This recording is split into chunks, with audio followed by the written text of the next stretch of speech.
I am Roberto Vittori of the STS-134 crew, and you are watching NASA TV.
Hey Shannon, good morning to you all down in Houston and across the planet.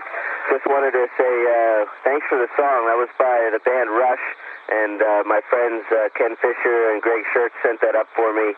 And Rush was really inspired by the launch of STS-1, so they included that in their music, and it was really inspirational for them for the whole album.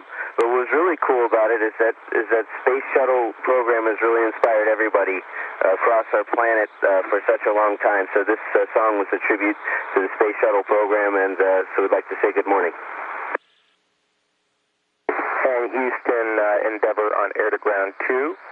Looks like we've got our plan together, and we're going to start with the PDRS docked late inspection. Fox, we copy. We're ready.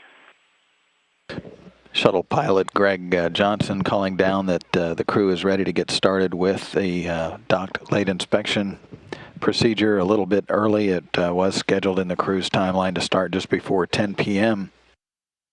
Central Time, but the crew got through some post-sleep activities early and wanted to go ahead and get into the docked late inspection work, which will take a little more than 5 hours or so. At least that's what's timelined. On the end of the shuttle's robot arm is the orbiter boom sensor system, ready to perform its last major task as a member of the Space Shuttle STS-134 mission. It will be delivered over to the International Space Station and become a permanent component of the ISS during the fourth of the spacewalks, the fourth and final spacewalk planned during Endeavour's mission. So, obviously, first question, how is everything going out there? Things are going really well. We finished our third spacewalk yesterday. We've got another one tomorrow. We're doing a inspection of Space Shuttle Endeavour right now to see if it possibly sustained any damage while it was here, which is a standard procedure we always do. And today's flight day 11, and we've got about 6 more days to go. What has been the most challenging part for you so far?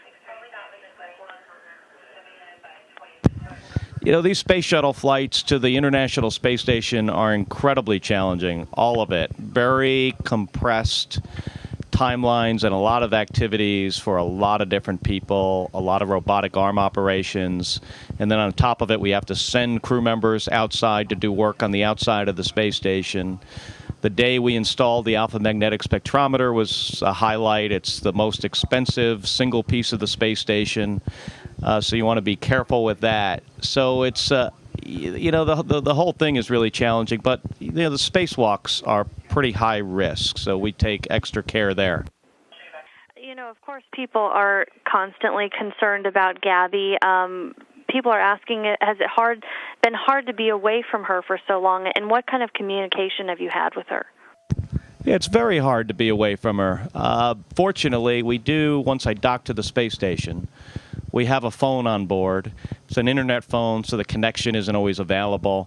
But since flight day 5, I've spoken to her every single day. It's my night right before I go to bed, and it's her morning.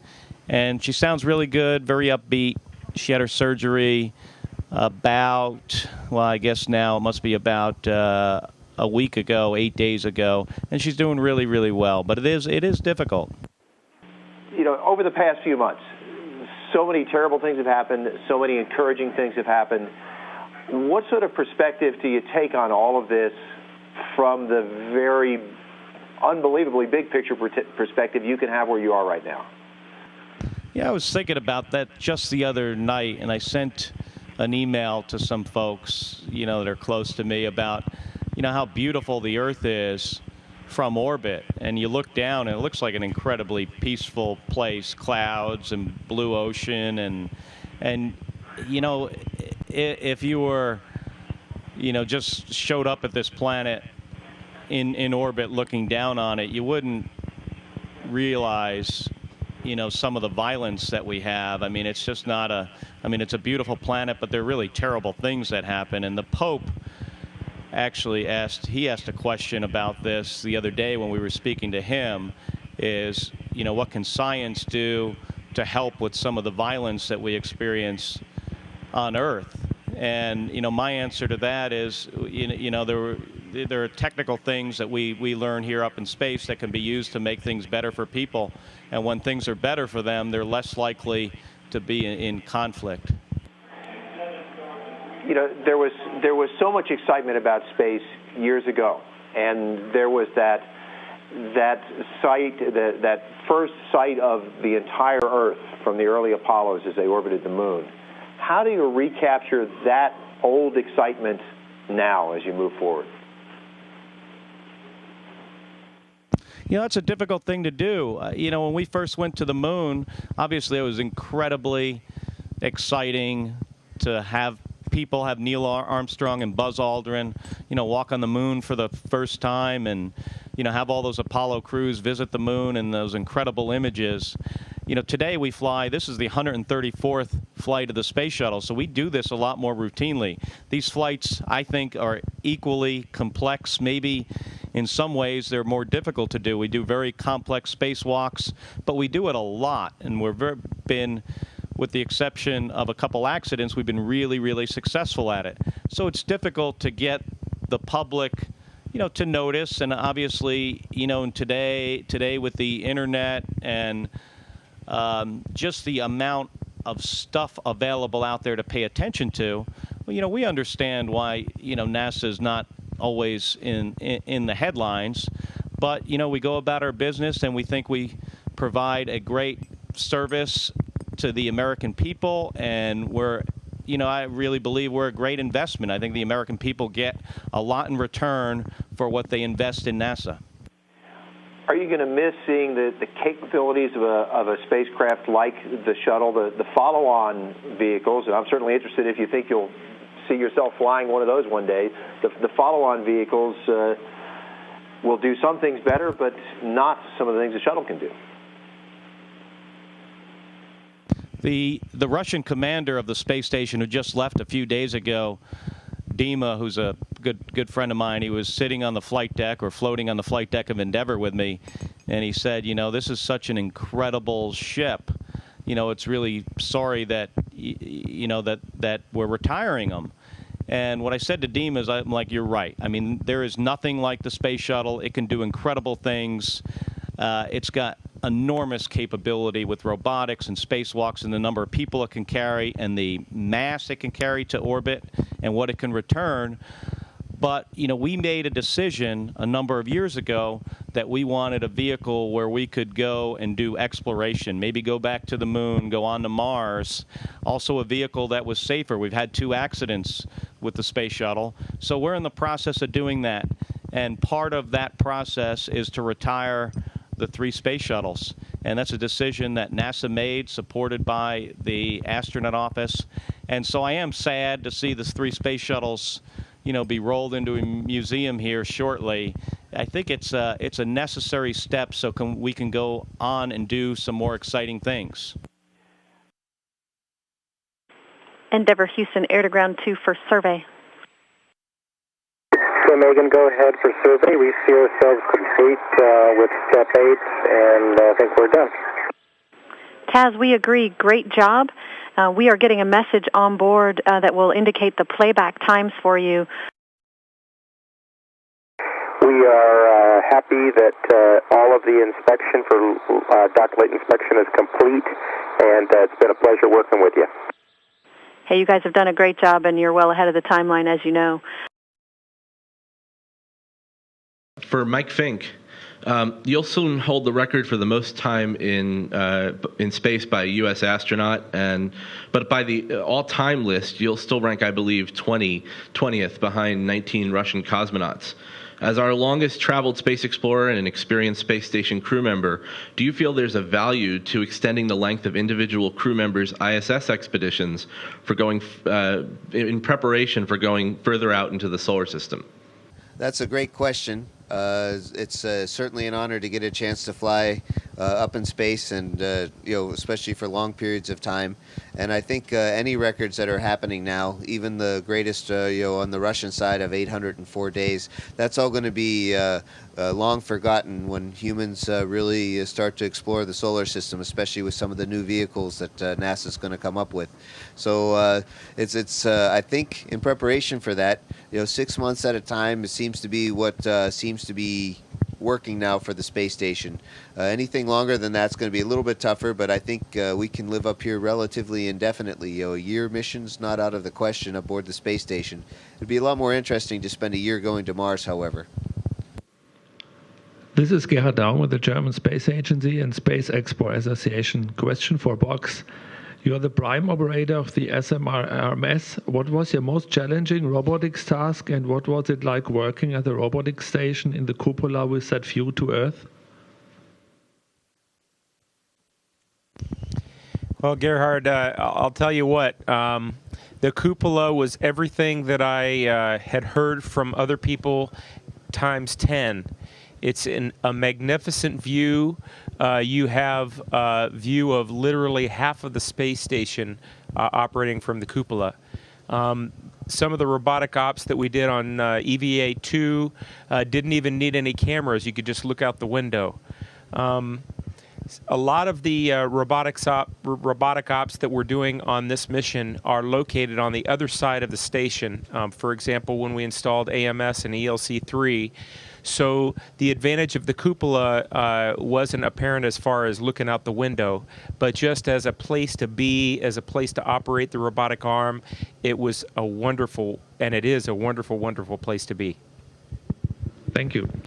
Question for the Spacewalkers, Drew and Mike. For Drew, you performed 3 EVAs, kind of a surgery, on the final Hubble servicing mission, and 3 on this ISS mission. What are the major differences executing the EVAs on Hubble and the station, and what were the most difficult and most exciting moments? Well, Gerhard, thanks. That's a good question and a tough one to answer. I can tell you that each of the EVAs were challenging, and I can tell you that now after 3 days of being outside, I'm pretty worn out, and my hands are very tired as well, and I don't know that I'd be ready to go out tomorrow like Mike and Greg are going to. But the differences, of course, are that Hubble is very close to our airlock, and we don't have to travel far into the payload bay to reach it and perform the tasks. And of course, with Space Station, we traverse over long distances, and especially in the dark, it's very easy to get a little bit disoriented and sometimes lost. And I know I went the wrong way a few times, at least briefly, trying to understand really where I was headed. So, but the work is challenging. Fortunately, the space station was built to be serviced by astronauts. Hubble was not built really that way. Although we have performed, many servicing missions to it. So the tasks are just as challenging. I worked just as hard. In fact, I think harder with all the activities we had, and we're just happy to be done with 3 successful spacewalks and looking forward to a 4th. And for Mike, you performed 6 EVAs in the Russian Orlan spacesuit during Expedition 9 and 18. On this mission, you executed 2 of your 3 planned EVAs in the US EMU spacesuit. What are the advantage and disadvantage of each type of spacesuit, and are the tasks easier to execute in either the Russian or the US suit? That's a great question. I've had the privilege of being in the Russian suit, and I like it very much. The Orlan is pressurized to about 6 pounds per square inch, or 0.4 atmospheres. It's a very serviceable suit, and we don't have to spend a long time getting ready. The pre-breathe time is relatively short. And the American suit is more mobile because it runs at a lower pressure, but that means we have a long pre-breathe time, and it takes a longer time to get ready. However, both suits are great for what they do. It's great to go out in space and go on a spacewalk, but I think every spacewalk that I've been on is really tough. Spacewalks are not easy at all. Hi, it's Bill Harwood with CBS News, and Greg, you can keep the mic. I'll ask you this question. We were talking the other day about how it's been 27 years since the space station program was approved, and I remember talking to Bill Shepard in the early 90s about the wall of EVA and all the concern about doing this, and you guys are getting ready to do the last shuttle EVA in all that time as assembly comes down. Can somebody, I don't know, reflect on the how far NASA has come in developing this EVA capability that you've used to build the station? Well, that's a good point that you've made, and certainly being able to perform spacewalks is critical to the life of the space station, and we've seen that on every shuttle mission and many of the space station expeditions that have been here, the requirement to perform EVAs. If we didn't have that capability, the station certainly would not be able to last as long as we plan for it to last. And also, I think that the capability to do spacewalks has something to do with certification longer than what original plans are. So to be able to maintain that, that's just a part of life, to work and live in space. We will always have to have the ability to go out and put our hands onto objects, and we've certainly seen that, and I can reflect back on the Hubble Space Telescope. It would never have lasted as long as it has, nor would it have will it last into the future without the assistance of humans in the loop with tools in their hands going out to perform the work, because number one, many of those tasks are critical and have to be performed in very short order, and we just don't have the capability right now with robotics or other devices, any other capability to get out there and get the work done. So the spacewalking is critical. The ability to get outside and do the work is important. And on the last EVA, for EVA 3, of course, we tested out a new protocol, pre-breathe protocol, which allows us to have sort of a normal morning, spend less time on oxygen masks, and be able to get outside without the additional pre-planning that we've had in the past that required camping out in the airlock overnight at a reduced pressure. So the capabilities are important for the longevity of space station, and folks back at the centers on Earth have been working to advance those capabilities and expedite our capability to get outside and do the work that we need to do when it's required. Let me ask Mike Fincke a related question, if I could. On Friday, you guys are going to go over 1,000 hours in EVA time during assembly of ISS, or more than 40 days, which is either an incredible milestone, or maybe it's just a trivial milestone. I don't know. How do you look at that, 1,000 hours of EVA time? Thanks. Yeah, 1,000 hours, that's pretty impressive. In fact, we had concerns when we were first designing the space station of how much time EVA, zero-G EVA time it would take. Up at that point, we weren't really as experienced with EVA. The shuttle program paved the way with some of the earlier EVAs, getting our extravehicular mobility unit, EMU, up and running, and then getting it to really shine. Some of the tools and techniques that came along for space station building are very helpful. The stints that we did at Hubble Space Telescope, we still use some of those tools to this day for the space station. So we've really come a long way with spacewalking. We've learned a lot from our Russian partners, and they've learned a lot from us. And the new suits that we have and their capabilities allow us to do longer spacewalks. I don't think anybody 10, 20, 30 years ago would imagine that we would have so many 8-hour spacewalks, even like the one we had just this week. It's Chris Baltimore with Reuters. Question for Commander Kelly, or perhaps for Mike Guerin. Springboarding off of Mark Crow's question about the station and the retirement of the shuttle fleet. Retirement of fleet means that we're losing quite a bit of capability, and just wondering what your assessment is in terms of whether the space shuttle is ready to make this transition, and if there are concerns about the kinds of capabilities that won't be in the toolbox in future years. Well, I think you mean the retirement of the space shuttle and a transition to the museum. If that's what you're referring to, it'll be a little bit more difficult. ATV, Progress, HTV provides a certain upmass capability. It's not what the space shuttle can do. It can't bring anything home that you can reuse. So it'll be a challenge. It'll be a logistical challenge for the folks that manage the space station program. But they've planned ahead, and we'll be able to handle it. And we're going to have a very capable space station, and the crews on board are going to be able to contribute in a robust science program. So it's planned to work out, and I think it will. Todd Halverson of Florida Today for, one of the American guys.